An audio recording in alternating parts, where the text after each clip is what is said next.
Sürət yenə ağır qəzaya səbəb oldu.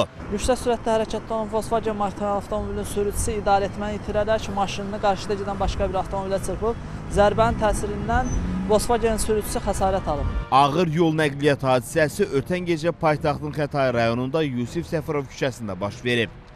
Avtoqəzaya səbəb olduğu güman edilən İlkin Babaxanov müxtəlif dərəcəli bədən xəsarətləri ilə xəstəxanaya yerləşdirilib.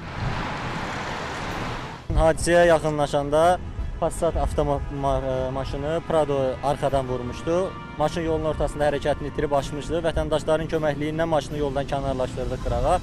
Aldığımız məlumata görə Passat markalı avtomaşın sürücüsü yaralı olduğu üçün təcil tibbi yardım onu götürübdü. Nəzarət altındadır. Hadisə üzrə inspektora məlumat vermişik, araşdırma gedir. Qəzadan qısa müddət sonra İlkin Babaxanovun avtomobili yanmağa başlayıb.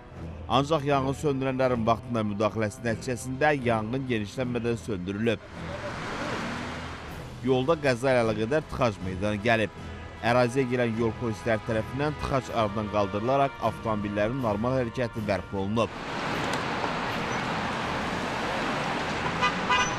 İndi Xətai polisi hadisənin səbəblərini araşdırır.